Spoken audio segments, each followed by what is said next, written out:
Hello hello hello hello hello hello hello hello hello hello hello. हाँ जी, good morning जी, good morning भाई, good morning. की हाल चाल? वधिया हो?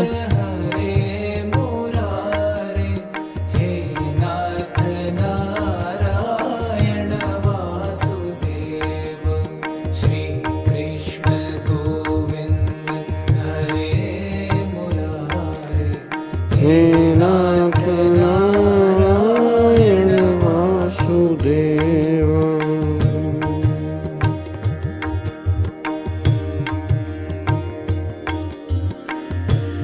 Good morning Preeti, good morning Tanvi, good morning, very good morning जी, वेरी गुड मॉर्निंग।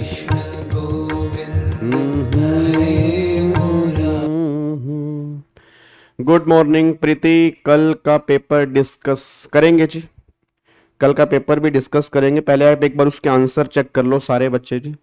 कल जो आपको मैंने टेस्ट बना के दिया था, आपको मैं बता दूं, ये पिछले 2 अटेम्प्ट के क्वेश्चन थे जी, ठीक है ना। अगर आपने पहले अटेम्प्ट दिया हुआ है तो आपको आइडिया लग गया होगा। अगर आपने पहले अटेम्प्ट नहीं दिया हुआ तो मैं बता दूं, इसमें जून 25 का क्वेश्चन डाले थे मैंने, और दिसंबर 24 वाले मैंने क्वेश्चन डाले थे न्यू सिलेबस के, ओल्ड सिलेबस के नहीं, न्यू सिलेबस के। और इवन मैंने क्वेश्चन जो डाले थे वो सीआरवीआई के डाले थे। तो आप एक बात समझ सकते हो कि 2 अटेम्प्ट के मैंने क्वेश्चन डाले हैं, सिर्फ 35 नंबर का टेस्ट बना है। तो आप ये समझ लो 35 नंबर का पेपर पिछले 2 अटेम्प्ट में सिर्फ इन्हीं 20 सेक्शन में से आया है। आपको मैं कह रहा हूं ना कि सेक्शन 32A तक सीआरपी कितना इंपॉर्टेंट है, तो आप खुद समझ सकते हो, ठीक है ना। ये बात मैं तो नहीं कह रहा, पिछले 2 अटेम्प्ट का पास्ट रिकॉर्ड चेक कर लो।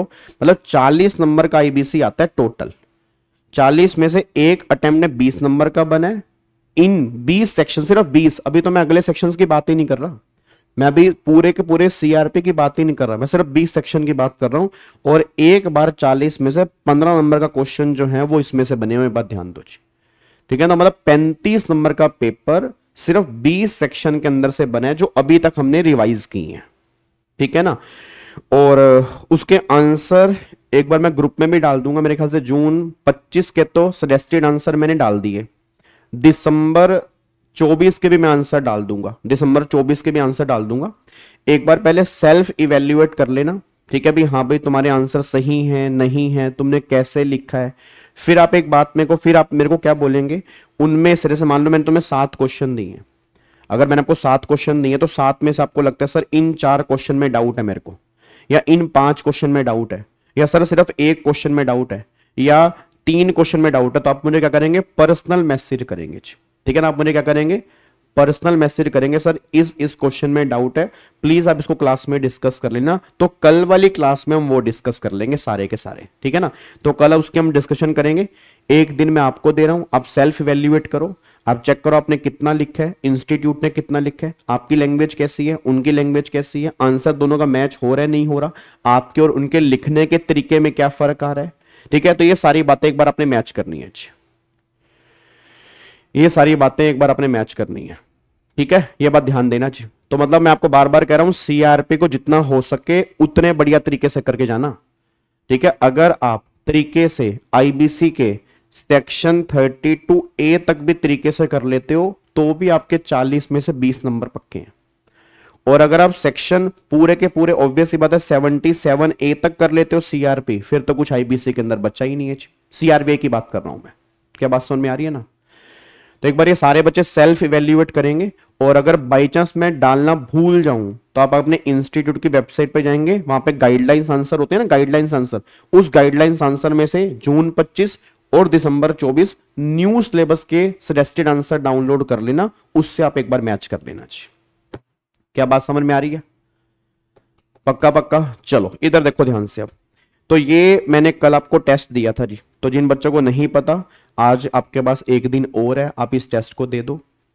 ये वेट मत करना कि मैं कराऊंगा, ठीक है ना। आप मेरे को जो डाउट बोलेंगे वो तो मैं करा दूंगा, पर उसका अगेन बोलूंगा फायदा 0 होगा अगर आपने इस टेस्ट को अटेम्प्ट नहीं किया।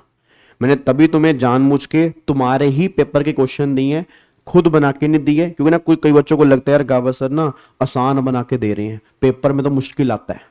तो पेपर में तो मुश्किल आता है, गाबा सर वो तो दे ही नहीं रहे, तो पेपर कैसे अटेम्प्ट करेंगे। तो मैंने फिर कुछ नहीं किया, मैंने चुप करके तुम्हारे 2 अटेम्प्ट निकाले, दोनों अटेम्प्ट के तुम्हारे क्वेश्चन डाल दिए कि तुम क्वेश्चन देख लो। और ये सारे क्वेश्चन जो मैंने डाले हैं ये उन्हीं सेक्शन के हैं जो हम क्लास में कर चुके हैं। तो जिन्होंने सोल्व किया होगा टेस्ट उनको लग गया होगा कि हाँ भाई ये क्वेश्चन जो है आपके क्वेश्चन आपके एग्जाम के ही हैं, ठीक है ना। तो इसलिए फिर मैंने जान के अपने क्वेश्चन खुद बनाए ही नहीं, ताकि तुम्हारे मन में बिना बात का डाउट आए कि पेपर में कैसे बनेंगे, वैसे बनेंगे, ऐसे बनेंगे। तो पेपर के तुम्हारे क्वेश्चन मैंने उठा के यहाँ पे दे दिए हैं, ये आपके पेपर के ही क्वेश्चन है। और इवन मैंने लिखा भी है, देखो सोर्स दिसंबर 24 और जून 25 न्यू सिलेबस का जो क्वेश्चन पेपर है उसमें से मैंने क्वेश्चन डाले हैं। इवन क्वेश्चन नंबर भी लिखा हुआ है, क्वेश्चन नंबर 5 का ए, आप चेक करो, क्वेश्चन नंबर 5 का ए, बी, सी और डी, कमाल देख रहे हो आप, मतलब 5 का A B C D 4 question सिर्फ पहले 20 सेक्शन के अंदर से आए हुए हैं, मतलब 20 नंबर का क्वेश्चन पहले 20 सेक्शन के अंदर से। और अगला देखो फिर यहाँ पे, अगला ये वाला जो है दिसंबर 24 वाला है, 5वें का ए, 5वें का बी, फिर 6A का पहला, और यहां पर अगर हाँ ये देखो 3 क्वेश्चन जो हैं उसके अंदर से बने हुए हैं। ठीक है, चलो वापिस आओ जी, तो एक बार इसको आप देख लेना। अब यहां पे आ जाओ, अब हम जो यहाँ पे चैप्टर हम यहाँ पे स्टार्ट कर चुके थे, तो हमने चैप्टर अपना स्टार्ट किया था insolvency professional, insolvency resolution professional, resolution professional, उनकी बातें हमने यहाँ पे करना स्टार्ट किया था। तो आपके मॉड्यूल में जो ये चैप्टर था, आई थिंक चैप्टर नंबर 16 था जी, आई थिंक चैप्टर नंबर 16 था। इसमें एक तो ये रेगुलेशन 3.1 हम कर चुके हैं, रेजोल्यूशन प्रोफेशनल को कब इंडिपेंडेंट माना जाएगा। फिर सेक्शन नंबर 16 हमने यहाँ पे कंप्लीट कर लिया। उसके बाद सेक्शन नंबर 16 के बाद हमने सेक्शन नंबर 17 भी हमने यहाँ पे कंप्लीट कर लिया था। आज वाली क्लास में सेक्शन नंबर 18 हम करेंगे, 19 हम करेंगे, 20 हम करेंगे। ये तीनों सेक्शन जो है आज हम फटाफट से रिवाइज करेंगे। और कल जो हमारी क्लास होगी, आप जो मुझे केस स्टडी के डाउट भेजेंगे वो केस स्टडी के डाउट हम डिस्कस करेंगे। और कल हम सेक्शन 15 करेंगे, पब्लिक अनाउंसमेंट का जो इसके अंदर मिस है उसको आईबीसी वाले मॉड्यूल से करेंगे। और सेक्शन 15 के साथ सेक्शन 21 जो है सीओसी वाला, उसको भी हम कल डिस्कस करेंगे। ठीक है, चलो अब एक बार यहां पे आ जाओ सारे के सारे बच्चे, इधर देखो ध्यान से। अब यहां पे आओ, यहां पे है हमारा सेक्शन नंबर 18। देखो ये क्या कह रहा है, सेक्शन 18 ऑफ द कोड, ठीक है ना। सेक्शन 18 ऑफ द कोड जो है वो किस चीज का है, वो है ड्यूटीज ऑफ आईआरपी। भाई जो आईआरपी है उसकी क्या क्या ड्यूटीज हैं। अच्छा, आईआरपी की अपॉइंटमेंट कैसी होती है, वो सेक्शन नंबर 16 में है। आईआरपी के पावर्स एंड राइट्स क्या होते हैं, वो सेक्शन नंबर 17 में है। सेक्शन 18 बता रहा है कि आईआरपी की ड्यूटीज क्या क्या है। According to it the interim resolution professional shall perform the following duty namely. Namely का मतलब लिस्ट एग्जॉस्टिव है, लिस्ट इंक्लूसिव नहीं है। अब क्या क्या कह रहा है, सबसे पहले वो कह रहा है उसका काम जो है that is collect all information relating to the assets, finance and operation of the corporate debtor for determining the financial position of the corporate debtor including information relating to। क्या कहना चाह रहा है, पहले तो वो कहना चाह रहा है कि आईआरपी जो है कॉर्पोरेट डेटर की जितनी भी इंफॉर्मेशन है फाइनेंशियल से रिलेटेड, वो सारी इंफॉर्मेशन का डेटा जो है वो कलेक्ट करेगा, उसके बेस पे एनालाइज करेगा कि कॉर्पोरेट डेटर की फाइनेंशियल पोजीशन क्या है, मतलब वो कितने पैसे दे सकता है, उसकी एसेट्स कितनी है, उसकी लाइबिलिटीज कितनी है, टेंजिबल एसेट्स कितनी है, इनटेंजिबल एसेट्स कितनी है, बैंक में कितने पैसे जमा हैं, ये सारी के सारी इंफॉर्मेशन जो है वो कलेक्ट करेगा जी। फिर वो कहना चाह रहा है, अच्छा अब ये इंफॉर्मेशन जो कलेक्ट करेगा वो कितने सालों की होगी, तो उसने बोला business operation for the previous 2 year, पिछले 2 साल से ये कंपनी कौन से बिजनेस ऑपरेशन कर रही है उसकी इंफॉर्मेशन ये गैदर करेगा। Financial and operational payment for the previous 2 year, पिछले 2 साल में कौन कौन सी फाइनेंशियल पेमेंट हुई है, कौन कौन सी ऑपरेशनल पेमेंट हुई है, उसका डेटा कलेक्ट करेगा। List of assets and liabilities as on the initiation date, जब इंसॉल्वेंसी इनिशिएट की, मैं दोबारा कह रहा हूं कमेंसमेंट की बात नहीं कर रहा, जब एप्लीकेशन एडमिट हुई उस दिन की बात नहीं कर रहा, इनिशिएशन डेट की बात कर रहा है सर। बहुत ध्यान से पढ़ना सर, सीआरपी कमेंसमेंट डेट मैंने पहले भी कहा था अलग होती है, इनिशिएशन डेट अलग होती है। तो जिस दिन इंसॉल्वेंसी को इनिशिएट किया गया उस दिन उसके पास एसेट्स लाइबिलिटी क्या क्या थी, and such other matter as may be specified, अगर कोई और मैटर स्पेसिफाई किया जाएगा उसकी इंफॉर्मेशन भी जो है आईआरपी कलेक्ट करेगा। तो पहला तो काम है आईआरपी का, जितनी भी फाइनेंशियल इंफॉर्मेशन है वो सारी के सारी डेटा उसे कलेक्ट करना है। ठीक है, पहला पॉइंट तो हो गया ये उसकी ड्यूटी है, ये उसकी ड्यूटी है। Second, receive and collate all the claims submitted by creditors to him pursuant to the public announcement made under 13 and 15। अब पब्लिक अनाउंसमेंट वाला हमने सेक्शन किया नहीं है, कल वाली क्लास में हम डिस्कस करेंगे। जब पब्लिक अनाउंसमेंट होती है तो पब्लिक अनाउंसमेंट में ना आईआरपी क्या करता है, वो कहता है सुनो सुनो सुनो मेहरबान कदरदान साहिबान, आपके शहर में पहली बार जितने भी क्रेडिटर्स हैं अपना क्लेम जमा करा दें। भूषण स्टील इंसॉल्वेंसी में जा चुकी है, उनसे जिन्होंने भी पैसा लेना है अपना क्लेम जमा करा दें। बहुत बहुत धन्यवाद, थैंक यू सो मच। अब इस तरह से वो क्या करते हैं, पब्लिक अनाउंसमेंट करते हैं। पब्लिक अनाउंसमेंट में लोगों से क्लेम मांगते हैं कि हाँ भाई किसी ने पैसा तो नहीं लेना, कहीं बाद में कहो कि हाँ हमने इससे पैसा लेना था। अब जो क्लेम इकट्ठे हुए हैं पब्लिक अनाउंसमेंट की वजह से, वो सारे के सारे क्लेम कलेक्ट करेगा, उन्हें कोलेट करेगा। कलेक्ट का मतलब होता है लेना, कोलेट का मतलब होता है सीक्वेंस में रखना कि हाँ भाई कितना कितना पैसा किस किस बंदे ने लेना है। ये सारा काम कौन देखेगा, आईआरपी देखेगा जी। उसके बाद constitute A committee of creditor, सबसे मेन काम क्या है, वो सीओसी बनाएगा जी, वो सीओसी बनाएगा। ये पॉइंट हम डिस्कस करेंगे जो हमारा section 21, again most important section. अभी दो सेक्शन अभी और इंपोर्टेंट आने हैं, एक तो सेक्शन 21 और एक 24। ये दोनों को बहुत इंपॉर्टेंट मार्क कर लेना चाहिए, ये दोनों को बहुत इंपॉर्टेंट मार्क कर लेना। 21, 24 ये दोनों बहुत इंपॉर्टेंट है। सेक्शन 21 में सीओसी बनती है और सीओसी की मीटिंग जो होती है वो सेक्शन 24 में होती है। जैसे ये सेक्शंस इंपॉर्टेंट अभी तक हमने किए हैं, ये दोनों भी बहुत खतरनाक वाले इंपॉर्टेंट है, तो इन दोनों को भी अच्छे से इंपॉर्टेंट मार्क कर लेना जब इसको हम डिस्कस करेंगे। तो सीओसी बनानी है। फिर monitor the assets of the corporate debtor and manage its operation until A resolution professional is appointed by committee of creditor. अब कमेटी जो याद करो मैंने कहा था आईआरपी, आईआरपी आगे रखे बनता है आरपी, बट ये रिप्लेस भी हो सकता है। अब आईआरपी से आरपी कौन बनाएगा, वो सीओसी बनाएगा। तो जब तक सीओसी आरपी अपॉइंट नहीं करता तब तक सारा कारोबार जो है वो आईआरपी संभालेगा जी, तब तक सारा कारोबार जो है वो आईआरपी संभालेगा। उसने वही बात यहां पर बोली है। फिर file information collected with IU जी, मतलब जितनी भी इंफॉर्मेशन कलेक्ट की है वो आईयू के साथ फाइल करेगा, क्योंकि सबसे सेफ सबसे ट्रस्टेड इंफॉर्मेशन जो है वो आईयू का है। मतलब ऑब्वियस बात है पूरा डेटा स्टोर करता है, तो जो मैंने कलेक्ट किया वो आईयू को मैं फाइल कर दूंगा ताकि लॉन्ग टर्म के लिए आईयू के पास वो इंफॉर्मेशन रहे। उसके बाद take control and custody of any assets over which the corporate debtor has ownership right as recorded in the balance sheet of the corporate debtor or with information utility or the depository security or any other registry that record the ownership of asset। लोरी simple सी बात कहना चाह रहे हैं, जिन जिन asset का कॉर्पोरेट डेटर ओनर है उनको अपने कंट्रोल में ले लेगा, चाहे वो शेयर्स हो, चाहे वो प्रॉपर्टी हो, मूवेबल हो, इमूवेबल हो, टेंजिबल हो, इनटेंजिबल हो, आपका जिन जिन पे ओनरशिप राइट है ना वो मैं अपने कंट्रोल में ले लूंगा, क्योंकि मुझे अब देखना है कि तुम्हारी फाइनेंशियल पोजीशन क्या है। अब इसमें कौन कौन सी एसेट्स आएंगी, asset over which the corporate debtor has ownership right which may be located in a foreign country. कोई दिक्कत वाली बात नहीं, कॉर्पोरेट डेटर की कुछ एसेट फॉरेन कंट्री में पड़ी हैं तो भी वो मेरे कंट्रोल में ही मानी जाएंगी। एसेट दैट मे और may not be in position, वो मेरे पोजीशन में हो या ना हो। मान लो मैंने किसी को रेंट पे दी हुई है, एक बिल्डिंग मैंने रेंट पे दी है, तो माना आपके पोजीशन में नहीं है बट किसी और के पोजीशन में है तो भी कंट्रोल आपका ही है। तो जो आपके पोजीशन में है उस पर तो है, जो आपके पोजीशन में नहीं है उस पर भी आपका है।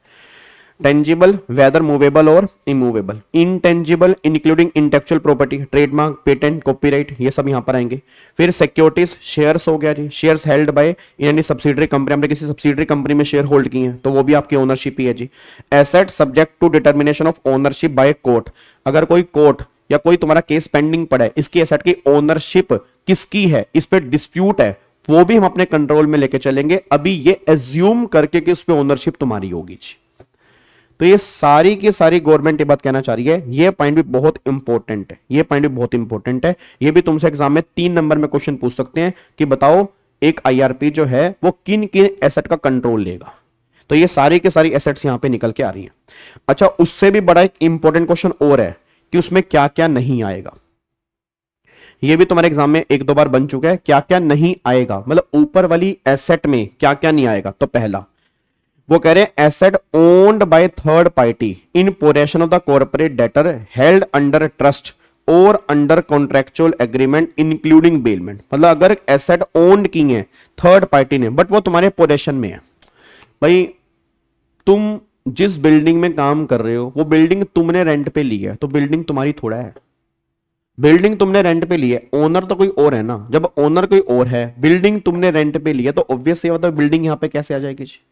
तो गवर्नमेंट ने कहा बिल्डिंग यहां पे नहीं बन सकती, बिल्डिंग तो किसी और की है, ओनर तुम थोड़ा हो। तो अगर तुम्हारा ओनर ही नहीं हो तो तुम्हारी एसेट का पार्ट ही नहीं है।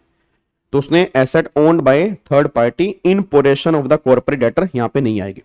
Asset of any Indian or foreign subsidiary of the corporate, obvious सी बात है। अब कॉर्पोरेट डेटर के जो सब्सिडरी कंपनी है उसकी एसेट कोई मेरी एसेट थोड़ा है।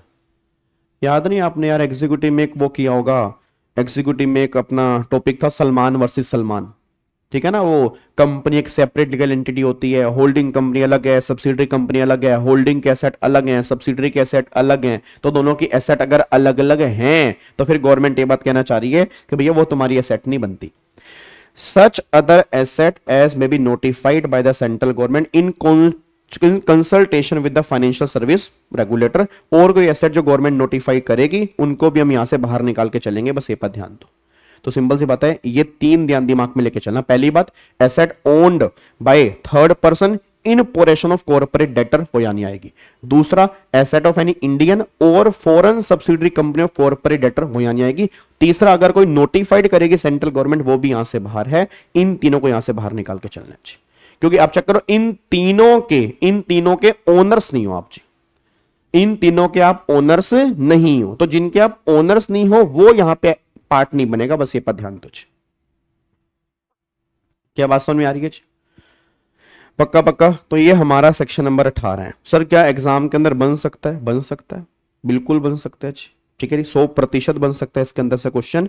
तो ये पॉइंट्स आपको दिमाग में होने चाहिए। ये सारी की सारी आईआरपी की ड्यूटीज हैं, ये सारी की सारी आईआरपी की ड्यूटीज हैं। अच्छा, अब एक बात बताओ, अब यहां पे अगला सेक्शन जो है दैट इज सेक्शन नंबर 19। वो कह रहा है personal to extend cooperation to the IRP. इसका मतलब क्या है? अब आपको याद है मैंने कहा था आईआरपी के पास सारा कंट्रोल आ जाएगा। जब आईआरपी के पास सारा कंट्रोल आएगा तो आईआरपी जो भी डिमांड करेगा एम्प्लॉई से, जो उनके पर्सनल है उस कॉर्पोरेट डेटर के, तो क्या उसको वो बात माननी पड़ेगी नहीं माननी पड़ेगी? बस मेरे को ये बता दो। आईआरपी कोई इंफॉर्मेशन लेना चाह रहा है, आईआरपी कोई डेटा लेना चाह रहा है, क्या उसको वो बात माननी पड़ेगी या नहीं माननी पड़ेगी? बस मेरे को ये बता दो, जल्दी बताओ। क्या उसको वो बात माननी पड़े? ऑब्वियस सी बात है माननी पड़ेगी यार। आईआरपी जो है वो एक की पर्सन है, आप समझ रहे हो। आईआरपी कौन बनेगा? या तो सीएस बनेगा, ऑब्वियस सी बात है 90% केस में सीएस ही बनते हैं। सीए भी बन सकता है, सीएमए भी बन सकता है, लॉयर्स भी बन सकते हैं, आईआरपी तो सब बन सकते हैं, बट मेजरली चांसेस जो है वो सीएस के। ऑब्वियस सी बात है उस टाइम के बाद एकदम जैसे आप सीएस बनोगे आईबीसी का काम तुम्हें एकदम नहीं मिलेगा, ये बात तो कंफर्म है। आईबीसी का काम तुम्हें एकदम नहीं मिलेगा, ये बात तो कंफर्म है। हाँ, कंसल्टेंसी देनी हो बात एक अलग है, किसी कंपनी में कंसल्टेंसी देनी हो, कंसल्टेंसी तुम कभी भी दे सकते हो। बट अगर तुम कहो मैं आईआरपी आईपी वो बनना चाहता हूं, वो तो पॉसिबल नहीं है। वो तो तुम्हें 10 साल कम से कम लगेंगे उस पोजीशन पर पहुंचने के लिए, ठीक है ना। तो ये मत कहना कि सर हमने आईबीसी पढ़ा तो हमें वो काम तो मिला ही नहीं। आईआरपी मैं तो ये बताऊं, आधे लोग इंसॉल्वेंसी इलेक्टिव में क्यों ले रहे हैं? काम करने का तो एक अलग बात है, उनको लग रहा है सीआर के साथ पढ़ रहे हैं तो बस इजी के लिए। आप अपने आप से पूछ लेना क्यों आपने इंसॉल्वेंसी लिया भाई। 100 नंबर में 100 में से 10 बच्चे होंगे जो ये चाह रहे होंगे कि सर आईबीसी का काम, 90 बच्चा कह रहा होगा सर वो 40 नंबर का वहां पढ़ रहे हैं ना, तो वही 40 नंबर का हमारा के 60-70 नंबर का पड़ जाएगा, तो इसलिए हम ले रहे हैं। आप समझ रहे हो?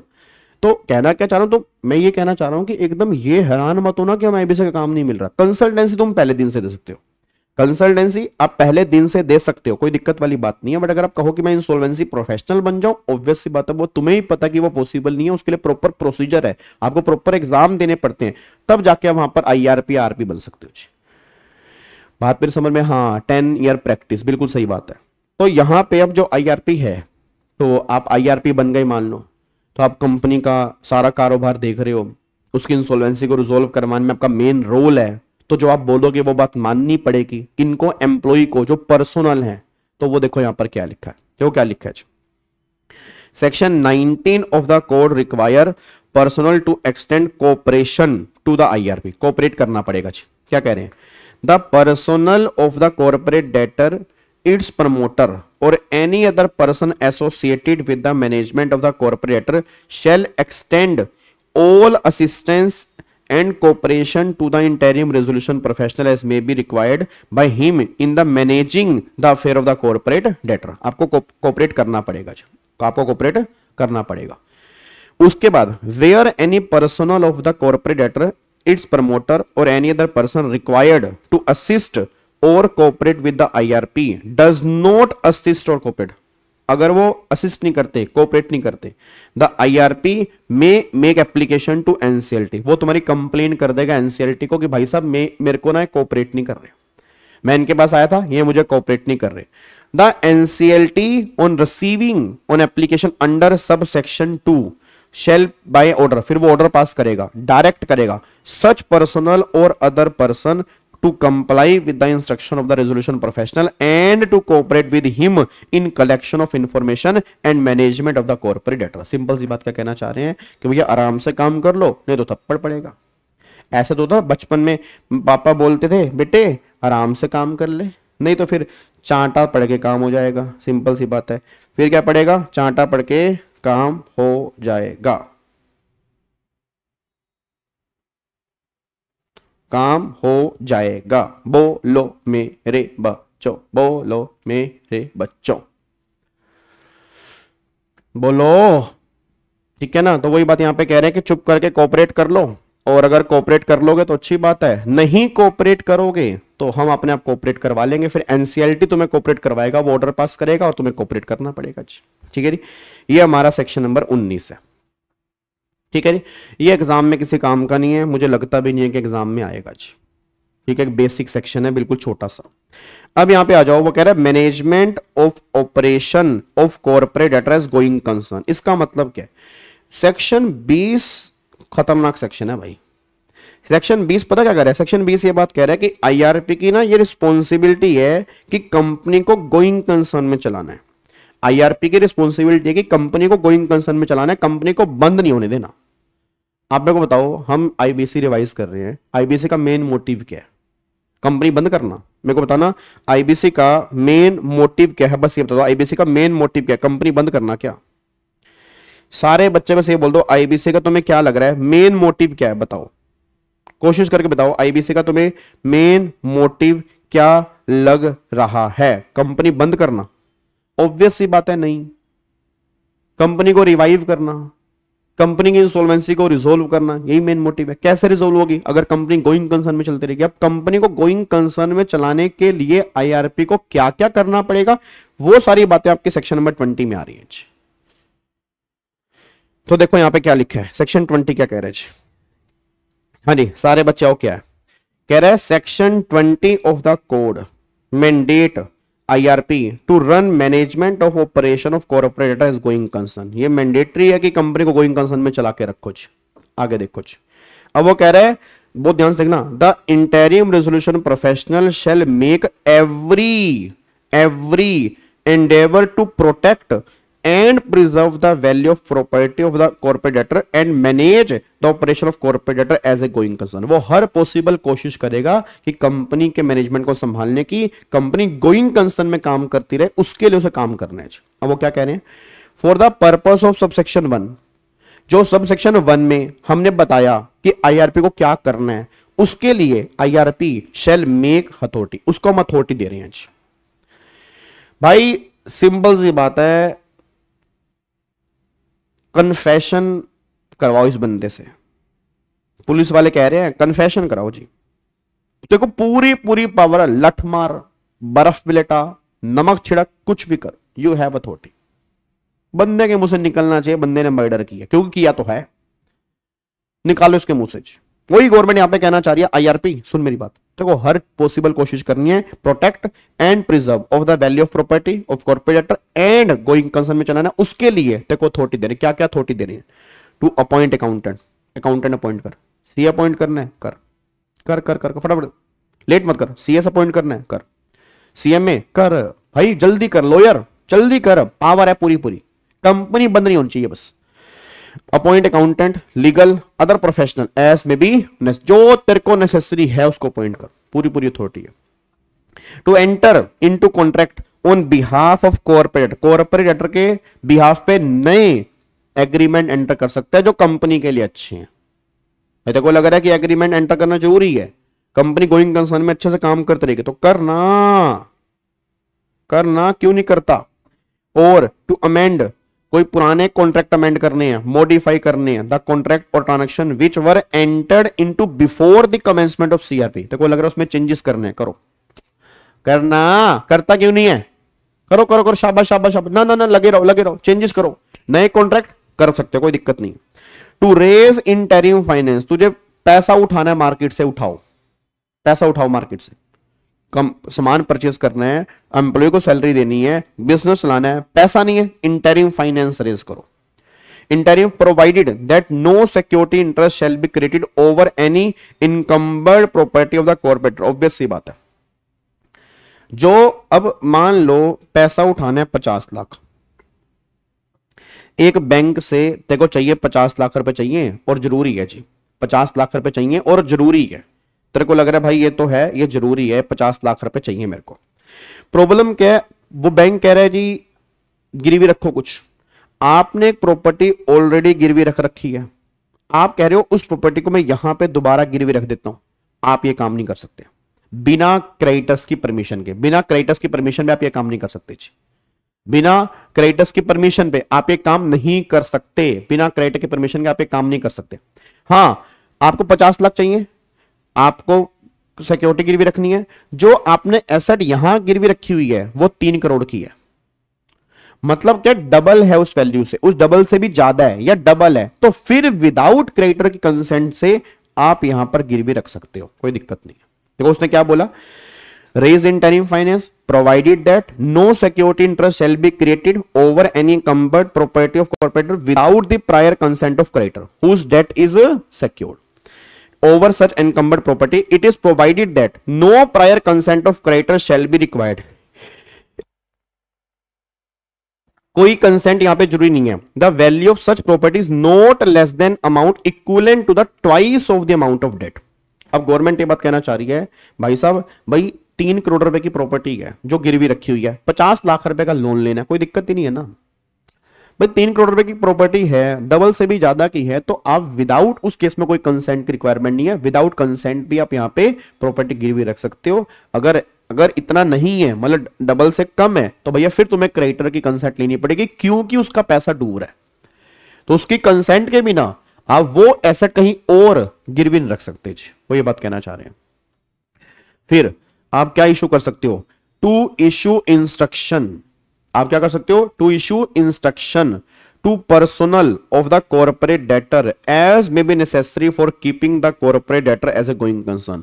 जितने भी एम्प्लॉई हैं कॉर्पोरेट डेटर के, उनको इंस्ट्रक्शन इशू कर सकते हो, जो तुम्हें करवाना कराओ भाई, जो तुम्हें कराना कराओ, भाई कंपनी गोइंग कंसर्न में चलती रहनी चाहिए बस। फिर to take all such action as per as are necessary to keep the corporate debtor as a going concern. कलेश ही खत्म कर दिया, कलेश ही खत्म कर दिया भाई साहब, कलेश ही खत्म कर दिया। मैं कह रहा हूं यार, वो कह रहे जितने मर्जी एक्शन लो, कंपनी गोइंग कंसर्न में चलती रहनी चाहिए। ना ना ना ना ना ना ना, बिल्कुल बिल्कुल भी नहीं, बिल्कुल भी नहीं, ना जी ना, ना हो ही नहीं सकता, हो ही नहीं सकता। चुप करके ये बात माननी पड़ेगी, आप मानोगे, आप कन्फेशन करोगे, चाहे उसके लिए कुछ भी करना पड़ जाए, बात खत्म। जैसे मान लो कि घर वाले कह दें ना ना ना ना, नो नहीं नहीं, बिल्कुल हो ही नहीं सकता, ना माने, एग्जाम क्लियर करने ही पड़ेंगे। एग्जाम क्लियर मतलब क्लियर, ठीक है ना, सीधी उंगली से निकाले टेढ़ी उंगली से घी निकाल, एग्जाम क्लियर करेगा बेटे तू ना, मान। हाँ, उसके लिए तुझे कोई भी एक्शन लेना पड़े, कोई भी काम करना पड़े, क्लास लेनी है ले, रिवीजन क्लास देखनी है देख, राइटिंग प्रैक्टिस ले, टेस्ट सीरीज ले, कर बेटे कर, करना तो पड़ेगा तुझे। अगर हमारे पेरेंट्स ऐसे हो जाएं भाई साहब, आप आदमी काम ही तब करता है जब पीछे डंडा लगाओ सर। आप देखना ना, इंस्टीट्यूट देते हैं ना 9 महीने पढ़ने के लिए, तुम कौन सा 9 महीने पढ़ते हो, तुम्हें याद पता कब आती है, 2 महीने पहले। अब सर यार एक बात बताओ, अपना रिवीजन कब से होंगी, मैराथन कब से होंगी, वो एबीसी कैटेगरी, ये सर प्रेशर हो रहा है, क्वेश्चन कैसे करेंगे सर, लिखना कैसे है, writing practice sir, sir but syllabus नहीं पूरा हो रहा सर, ये सब तुम्हें लास्ट के 2 महीने में ध्यान आ रहा है मेरे दोस्तों। 9 महीने मिले तो थे, 9 महीने मिले थे आपको, ऐसे मत बोलो। आपको सारा प्लान पता था, आपके बीकॉम के एग्जाम कब है, कब घर में शादी है, कब फेस्टिवल है, सब तुम्हें पहले दिन से पता था। तुम्हें सब ध्यान आ रहा है लास्ट के 2 महीने के अंदर, तुम्हारे हाथ पैर जब फूल रहे हैं। और अगर मान लो पेरेंट्स ऐसे ना ना ना ना बेटे एग्जाम तो क्लियर करने पड़ेंगे, तो देखो भाई साहब तुम एकदम सूरती की तरह एग्जाम निकालोगे भाई साहब। बट वही बात है, प्रेशर में भी इतने काम नहीं होते ना। अब तुम प्रेशर लेके बैठे हो इसलिए तो काम नहीं हो रहे। अगर वही 9 महीने कंसिस्टेंसी से पढ़ाई की होती, मैं कह रहा हूं मतलब ही पैदा नहीं होता यार। और प्रॉब्लम क्या, कंसिस्टेंसी हो तो सही। बार बार रैंकर्स एक बात कह रहे हैं, एक ही बात कह रहे हैं रैंकर्स, सारे रैंकर्स एक बात कह रहे हैं, कंसिस्टेंसी। कि जो बच्चा पहले दिन से पढ़ रहा है कोचिंग के साथ, वो मतलब ही पैदा नहीं होता कि वो लास्ट में प्रेशर के अंदर आ जाए कि हाय मेरे एग्जाम कैसे निकलेंगे, उसके निकलने ही हैं। पर प्रॉब्लम क्या है, हमारी पढ़ाई लास्ट के 2 महीने में स्टार्ट होती है। अब हमें लगता है कि अब हम आ गए हैं, बड़ी दिक्कत वाली बात है। ठीक है ना, क्या बात मेरी समझ में आ रही है? क्या बात मेरी समझ में आ रही है? अगर प्रॉपर्टी 1 करोड़ की है एंड फर्स्ट क्रेडिटर से लोन 50 लाख है एंड सेम प्रॉपर्टी मॉर्गेज किया सेकंड लोन 30 लाख, तो अलाउड है, अलाउड है जी, कोई दिक्कत वाली बात नहीं है जी। ठीक है जी, क्या बात मेरी सर, क्या ट्रस्ट एंड सोसाइटी भी क्रेडिटर्स? क्रेडिटर्स कोई भी हो सकता है भाई, क्रेडिटर्स की डेफिनेशन नहीं पढ़ी आपने? Any creditors, any person. Creditors की डेफिनेशन बहुत बड़ी है, बट मैंने एप्लीकेशन जो डालेंगे वो फाइनेंशियल क्रेडिटर और ऑपरेशनल क्रेडिटर डालेंगे। आप ट्रस्ट को बना दो, सोसाइटी को बना दो, बट उसका उनका एफसीओसी होना जरूरी है। क्रेडिटर्स वो बन सकते हैं, डिग्री होल्डर है। मैंने आई थिंक एक कल के उसके अंदर दिया भी था डिग्री होल्डर वाला, मैंने तुम्हें क्वेश्चन दिया था डिग्री होल्डर वाला, अगर तुम्हें याद आ रहा हो, मैंने डिग्री होल्डर वाला क्वेश्चन दिया था। क्या डिग्री होल्डर केस कर सकते हैं? वो हमने क्लास में भी किया था कि डिग्री होल्डर केस नहीं कर सकते ना। डिग्री होल्डर एफसीओसी वाली कैटेगरी में आएंगे तो केस कर सकते हैं, अगर वो एफसीओसी वाली कैटेगरी में नहीं आ रहे तो वो केस नहीं कर सकते। क्या बात समझ में आ रही है? तो ये चीजें आपकी निकल के आती हैं। मैं तो ऑलवेज, पता बच्चों को मैं हमेशा ये बात कहता हूं, सर देखो 9 महीने का हार्ड वर्क है सर, सिर्फ 9 महीने का ही तो है यार, पढ़ लो अच्छे से। बट 9 महीने ही बच्चा नहीं पढ़ता, 9-10 महीने की बात ही तो होती है यार। और है क्या, एक बात बताओ, है क्या? 2 साल की गेम है, हम 2 साल अपनी लाइफ को प्रॉपर तरीके से नहीं दे पा रहे क्योंकि डिस्ट्रैक्शन इतनी ज्यादा है, बहुत ज्यादा डिस्ट्रैक्शन है जी। ठीक है, चलो आओ जी अगले पॉइंट पर आओ जी। देखो यहां पे जी सेक्शन 515 में क्या है, डिफाइन किया इंटरिम फाइनेंस। अब interim finance which means any financial debt raise by the resolution professional during the CRP period or by corporate debtor during the pre-PIRP as the case may be and such other debt as may be notified। तो simple सी बात है, जो हमें during the CRP पैसे उठाने पड़ते हैं उसको इंटरिम फाइनेंस कहते हैं। तो ये हमारा सेक्शन नंबर 20 यहां पे निकल के आ रहा था। ये हमारा सेक्शन नंबर 20 है। एक बार मोटा मोटी बताओ, 18 क्या था? 18 था ड्यूटीज ऑफ आईआरपी। 19 क्या था? 19 क्या था रे? 19 हमारा ये था कॉपरेशन ऑफ पर्सनल। ठीक है, 20 हमारा क्या निकल के आ रहा है? 20 हमारा आ रहा है कि कॉर्पोरेट डेटर की अथॉरिटीज, नहीं सॉरी आईआरपी की अथॉरिटीज, किसके लिए? कि कंपनी गोइंग कंसर्न में वर्क करती रहे। ये हमारा सेक्शन 20 है। अब सेक्शन 21 इतना दे रखा है यहां पे, बट एक्चुअल में ना इतना नहीं है, ये अगले चैप्टर में आएगा। इन्होंने अगला चैप्टर बना रखा है सीओसी और सीओसी की ड्यूटी, उसका मीटिंग का। तो इन्होंने ना 21 पूरा विद रूल अगले चैप्टर में डाल रखा है। मैं आपको दिखाऊं?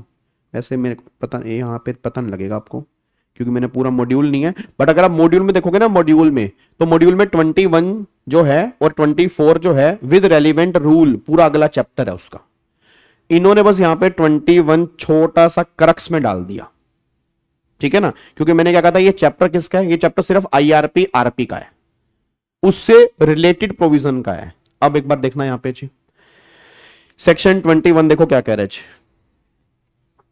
सेक्शन 21 देखो क्या कह रहे जी। आओ जी एक बार चेक करो सेक्शन 21। के आसपास कह रही नॉर्मल साइज। सेक्शन 21 देख लो क्या हो रहा है।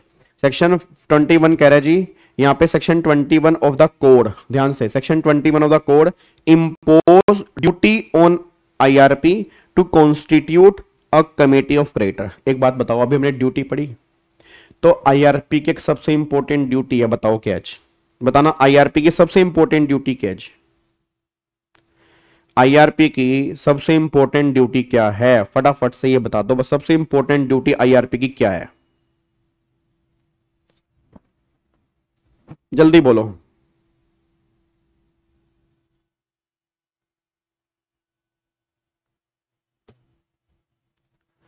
हाँ नहीं, आईआरपी की सबसे इंपॉर्टेंट ड्यूटी क्या है बताओ जी? सीओसी कॉन्स्टिट्यूट करना ना, तो वही कह रहे हैं section 21 of the code impose duty on IRP to constitute committee of creditor. अब उसने लिखा it state that the interim resolution professional shall after collection of all claim receive against the corporate debtor and determination of financial position of the corporate debtor constitute committee of creditor। मतलब वो कह रहे हैं दो काम करेगा जी। पहले COC बनाने से पहले आईआरपी को दो काम करने हैं। अब सीओसी बनाने से पहले आईआरपी को दो काम करने हैं। कौन कौन से काम करने हैं? पहले तो उसने बोला सारे के सारे क्लेम रिसीव करने हैं, जितने भी क्लेम है वो सारे के सारे रिसीव करने हैं। दूसरा वो ये बात कहना चाह रहा है कि फाइनेंशियल पोजीशन आइडेंटिफाई करने के बाद उसको सीओसी बनानी है। If required by committee of creditor at any time during the corporate insolvency resolution process, the resolution professional shell make available any financial information so required with in a period of 7 days। वो simple सी बात कह रहे हैं कि भैया जब CRP चल रही होगी, सीओसी आईआरपी से कोई भी इंफॉर्मेशन मांग सकती है, और जब वो इंफॉर्मेशन मांगेगी उसके 7 दिन के अंदर अंदर आईआरपी को वो इंफॉर्मेशन सीओसी को जमा करवानी पड़ेगी। बस ये मोटी मोटी बातें, मेरे को समझ नहीं आ रहा 21 डाला क्यों है मॉड्यूल में। सही बता रहा हूं सर, अगर मॉड्यूल में बार बार रिपीटेशन कम हो जाए, यहां पे अगर वो लिख देते सेक्शन 21 लेसन नंबर 18 में क्या पढ़ लो, तो आपको नहीं लग रहा है ये प्यारा कम हो जाता? अब देखने से क्या लग रहा है, सोच के बोला, देखने से क्या लग रहा है, सबको क्या लगेगा 21 इतना सही है, बस यही लग रहा है ना 21 इतना सा है। सर 21 ना अपने आप में राक्षस है। सेक्शन 21 के साथ में कई सारे रूल्स हैं, आप देखो एक बार चैप्टर खोल के देखना अगला। 21 के साथ में कई सारे रूल्स हैं, लंबा चौड़ा सेक्शन है, 2 बात में खत्म कर दिया बिना बात के। बताओ, अब मान लो फॉर एग्जांपल जो वो चैप्टर नहीं पढ़ रहा, मॉड्यूल से ये चैप्टर पढ़ रहा है, उसके दिमाग में 21 इतना सा है, क्वेश्चन कहीं और से बन गया, बच्चा कह रहा है 21 में था ही नहीं है पॉइंट। तो 21 एक्चुअल में जो है वो बहुत बड़ा है और विद रेलिवेंट रूल्स है, बट इसने सिर्फ एक पता नहीं करक सा दे दिया, बीच में डाल दिया, जबकि मेरे को नहीं लग रहा यहां पे डालने की रिक्वायरमेंट थी, उसको वहां भी पढ़ सकते थे। तो 21 को वहीं से लेके चलेंगे, बस ये पर ध्यान दो, ठीक है ना? तो 21 को वहीं से लेके चलेंगे, ये बात ध्यान देना। अब एक बार यहां पे आना जी, अब यहां पे देखते हैं, आ जाओ एक लास्ट सेक्शन, चलो ये भी कर लेते हैं, सेक्शन नंबर 22 ये अपॉइंटमेंट ऑफ आरपी का है। अच्छा, ये 21 इन्होंने इसलिए डाल दिया कि सीओसी अपॉइंट होती है ना, तो सीओसी के बाद सीओसी की फर्स्ट मीटिंग होती है, और सीओसी की फर्स्ट मीटिंग में आरपी अपॉइंट होता है। जो आईआरपी था ना, या तो वही आरपी बनेगा या फिर किसी दूसरे बंदे को आरपी बनाएंगे, बट जिसको भी आईआरपी से आरपी बनाएंगे या नया आरपी बनाएंगे, उससे हमें रिटर्न कंसेंट लेनी पड़ेगी कि तू इंटरेस्टेड है या नहीं है हमारी कंपनी का आरपी बनने में, उससे भी पूछना पड़ेगा। ऐसे नहीं कि हमने आरपी अपॉइंट कर लिया, सामने वाला बंदा इंटरेस्टेड नहीं है, तो फायदा क्या हुआ? तो देखो एक बार सेक्शन नंबर 22 क्या कह रहा है, अपॉइंटमेंट ऑफ आरपी, इंपॉर्टेंट है जी, इंपॉर्टेंट मार्क कर लेना इसको। Appointment of RP, section 22 of the code provide for the appointment of RP in the first meeting of COC. बहुत ध्यान से पढ़ना, first meeting of COC, COC की फर्स्ट मीटिंग में अपॉइंट होगा, फर्स्ट मीटिंग में, सेकंड मीटिंग की बात नहीं हो रही, फर्स्ट मीटिंग में। इन द फॉलोइंग वेज, कैसे अपॉइंट होगा जी, कैसे अपॉइंट होगा?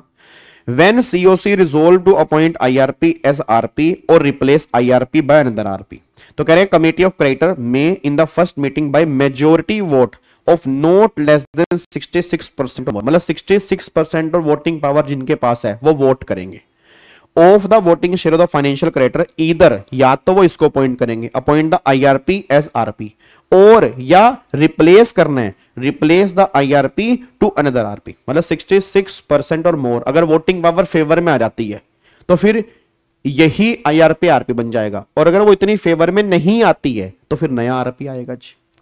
66%, ध्यान रखना 66% की बात हो रही है।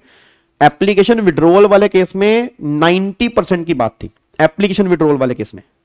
टाइम लिमिट एक्सटेंड वाले केस में वहां पर भी 66% की बात थी मेरे ख्याल से। ये ना टाइम आपको थोड़ा परसेंटेज ध्यान में रखनी पड़ेगी। आई थिंक रेगुलर बैच वाले बच्चों को मैंने एक जगह लिखवाई भी थी कि कहां कहां कितनी कितनी परसेंटेज चाहिए। तो आई थिंक टाइम लिमिट वाले केस में 66% था, वहां 90% था। एप्लीकेशन विड्रॉल वाले केस में सेक्शन 12A यहां पर 66% है। ठीक है, आगे देखो। When COC resolve to continue IRP as RP, अगर वही IRP RP बन जाए, subject to a written consent from the IRP in the specified form, it shall communicate its decision to the IRP, the corporate debtor and NCLT। Simple सी बात है भाई, इसको return consent देनी पड़ेगी, हाँ मैं एज ए आरपी बनने के लिए इंटरेस्टेड हूं, और फिर वही NCLT और कॉर्पोरेट डेटर को बताना पड़ेगा। अगर वही सेम IRP RP बन रहा है, वैसे नॉर्मली वही बनता है, नॉर्मली वही बनता है, बट कुछ केस में बदल भी सकता है अगर कंपनी को लग रहा है कि ये बंदा सही नहीं है। आगे, व्हेन COC रिजोल्व, ठीक है जी, तो रिप्लेस द IRP, अगर वो रिप्लेस करना है तो it shall file an application before NCLT। वो NCLT को बोलेंगे भैया नया RP लाओ, for the appointment of propose RP along with written consent of the propose RP in the specified form. मैं NCLT को बोलूंगा इस बंदे को मेरे को RP अपॉइंट करना है, ये नया RP है, इसकी रिटन कंसेंट है, ये बंदा हमारी कंपनी का रेजोल्यूशन प्रोफेशनल बनेगा। अब NCLT IBBI को बोलेगा जी, अब NCLT क्या बोलेगा, IBBI को बोलेगा। तो वो कह रहे हैं जी the NCLT shall forward the name of RP, ठीक है, name of RP to replace IRP to the board IBBI for its confirmation and shall make such appointment after confirmation by board। वो बोर्ड को बोलेगा भाई साहब देखना इसके against कोई प्रोसीडिंग तो नहीं चल रही, भाई इसके अगेंस्ट कोई प्रोसीडिंग तो नहीं चल रही ना। प्रोसेस क्या हो रहा है, या तो IRP RP की तरह पॉइंट होगा, 66% और मोर वोटिंग शेयर जिनके पास है, अगर वो वोट करते हैं तो वही IRP RP बन जाएगा। या फिर हमें रिप्लेस करना है, रिप्लेस करना है, हम एक नाम प्रपोज करेंगे NCLT को जिसको हम अपॉइंट करना चाह रहे हैं। NCLT वो बोलेगा IBBI को कि इसको अपॉइंट करना है। आप बताओ, IBBI चेक करेगा इसके अगेंस्ट कोई प्रोसीडिंग तो नहीं है, तो IBBI काम करने में 10 दिन लेगा। देखो जी, where the board does not confirm the name of proposed RP within 10 days, 10 दिन लगते हैं, receipt of the name of proposed RP, the adjudicating authority shall by order direct the IRP to continue to function, ठीक है, as the RP until such time as board confirm the appointment of proposed RP। मतलब simple सी वो ये बात कहना चाह रहे हैं कि भैया फिर वही IRP जो है वो RP की तरह कंटिन्यू करेगा जब तक नया RP अपॉइंट नहीं होता। ठीक है ना, जब तक नया RP अपॉइंट नहीं होता फिर वही IRP जो है वो RP की तरह कंटिन्यू करेगा। बस ये पर ध्यान दो। क्या बात मेरी समझ में आ रही है? एक बात और, मोटा मोटी क्या निकल के आ रहा है जी, यहां पे एक बार चेक करो, मोटा मोटी क्या निकल के आ रहा है। देखो मोटा मोटी क्या निकल के आ रहा है, मोटा मोटी ये है कि एक तो सेक्शन नंबर 18 उसने बताया ड्यूटी कि क्या क्या IRP की ड्यूटीज हैं। फिर बात आई 19 की, उसने बताया कॉर्पोरेशन की बात, ठीक है। फिर बात आई 20 की, उसने बताया गोइंग कंसर्न। सेक्शन 21 अभी हमने किया नहीं है, अब नहीं किया मान के चलो, उसको COC बनाने का है, वो हम करेंगे आगे रखे। 22 में RP की अपॉइंटमेंट हो गई कि अपॉइंटमेंट कैसे करनी है, या तो पुराना IRP RP बनेगा या नया RP का नाम आएगा, वो NCLT के पास जाएगा, NCLT बोर्ड को भेजेगा, बोर्ड अप्रूव करेगा, देन वो नया RP आ जाएगा। अब यहां पे एक बार आ रहा हो, सेक्शन 23 भी देख लो, सेक्शन 23, उसके बाद ना फिर हमारे वो रह जाएंगे बस, फिर एक तो 15 रह जाएगा पब्लिक अनाउंसमेंट वाला जो हम कल करेंगे जी, ठीक है। उसके बाद फिर रह जाएगा हमारा 21 COC बनने का जो मोस्ट इंपॉर्टेंट है, और एक 24 मीटिंग ऑफ COC जो भी मोस्ट इंपॉर्टेंट है। तो एक बार 23 देखना क्या है, सेक्शन 23 देखो जी क्या है जी, सेक्शन 23 देखो क्या है, कह रहा है resolution professional to conduct CIRP। अब IRP की जगह अब कौन कंडक्ट करेगा बताओ जी, IRP की जगह कौन संभालेगा? ऑब्वियस सी बात है, IRP की जगह कौन संभालेगा? RP संभालेगा जी। एक बार चेक करना यहां पे जी, एक बार यहां पे चेक करो क्या हो रहा है जी। आओ जी, देखो यहां पे क्या कह रहे हैं, कह रहे हैं section 23 of the code provide for that subject to section 27 के अंदर पता क्या है, जो रेगुलर बैच वाले बच्चे हैं कहीं से भी आप पढ़े हो थोड़ा सा बताओगे 27 हाँ जी, थोड़ा सा बताओगे। 27, कोशिश करके बताओ 27 क्या है जी।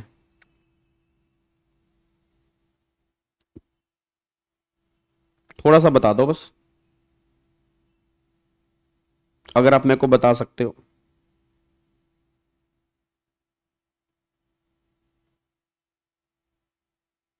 हाँ जी।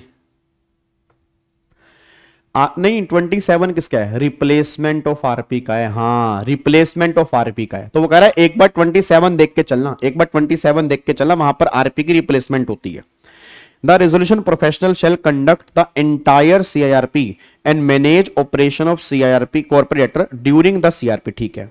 It further provide that RP shall continue to manage the operation of corporate debtor after the expiry of CRP until an order approving the resolution plan under subsection 1 of section 31 or appointment of liquidator। मतलब simple सी बात करें कि CRP खत्म होने के बाद भी RP काम करता रहेगा जब तक रेजोल्यूशन प्लान पूरी तरह से अप्रूव नहीं होगा और जब तक लिक्विडेटर अपॉइंट नहीं होगा, अगर कंपनी लिक्विडेशन में जा रही है। ठीक है।